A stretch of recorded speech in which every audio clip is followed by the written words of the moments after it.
Motudore kod sekta mar thieth ni jotuo mayande ni e okumba mar thieth mar SHA dwaro mondo piny owacho e migawo mar thieth orangane malong'o okumba manyien mar thieth mar SHA kata giwite oko chuth. Kaka Millicent Adhiambo leronwa, jotuogo wacho ni gikale midhiero mag chulo omenda mag thieth kaluwore gi lokruok makama. E od thieth maduong' ma Ramogi odinga Teaching and Referral Hospital e boma ma Kisumu, jotuo mathoth obede lai ka gin gi geno mar yudo chenro mag thieth e sama moko manyo kaka ginyalo wuok e od thieth, moko to donjo ka manyo kaka de giyud thieth. Picha mako ka thothgi nigi achiedh nade e lenda wang'gi ka gikia kama de giyude konyruok e yor chulo omenda kaluwore gi midhiero mar okumba mar thieth manyien mong'ere kaka Social Health Authority kata SHA.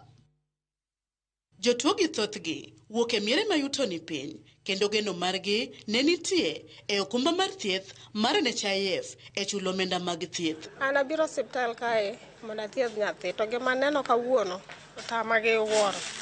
Asechulo pesa to NHIF onge pesa mana chulo. Nyathi 5 years ni thiedhowa ga nono. From yesterday nyoro nyowan kae koro ginyiswa ni system kendo sani be the same thing timore. Koro ok wang'eyo nikech bill osemiwa kata an wuoda no wuok on Monday to bill en sani ndi 30,000 mosemiya. Koro wakia ni 30,000 adagoles kanye sani. Koro nyaka ne lokruok ni bedi to SHA en problem kata koro ne giweya NHIF machon. Chiema ni lokruok no ema na lokore SHA.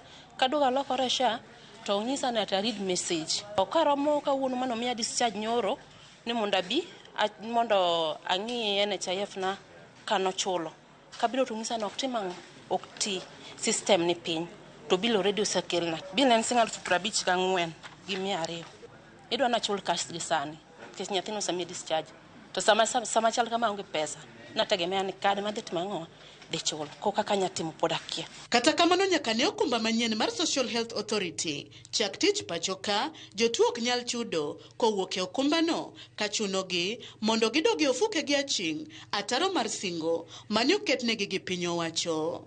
Yuak gi maduong' koro en mondo piny owacho owuog ogol lere wi gima timore kaluwore ni okumba mar SHA mane giwacho ni onge ng'ikruok ok ti gima miyo thoth gi koro ok nyal yudo chenro mag thieth mochuno. Koro anakwayo serikal giwere gi SHA mondo giduok no NHIF man wang'iyogo.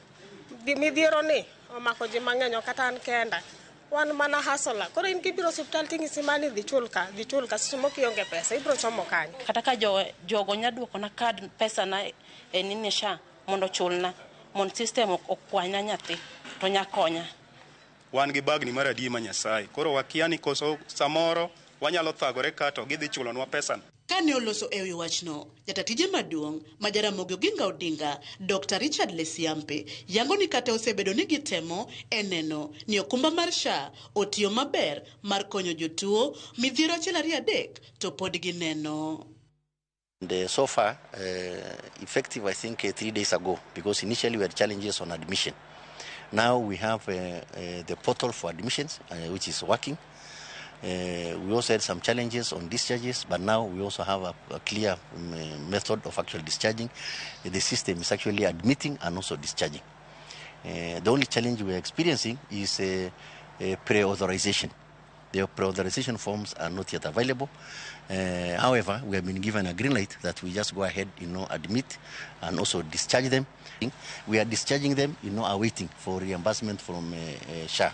And they have given us confirmation that reimbursements will be done on a monthly basis. Jotuo mathoth pachoka pod yudo midhiero e tiyo gi chenro manyien mar okumba mar thieth mar Social Health Authority kata SHA ka gigeno ni piny owacho biro winjo ywak gi mapiyo kaka nyalore mondo giyud chenro mag thieth e yo makare ma ok ni gitiyo gi omenda gi aching'. Millicent Adhiambo, Ramogi TV, kar yudo thieth ma Ramogi, Kisumu County. Piny owacho ma kaunti ma Migori ka otenore kod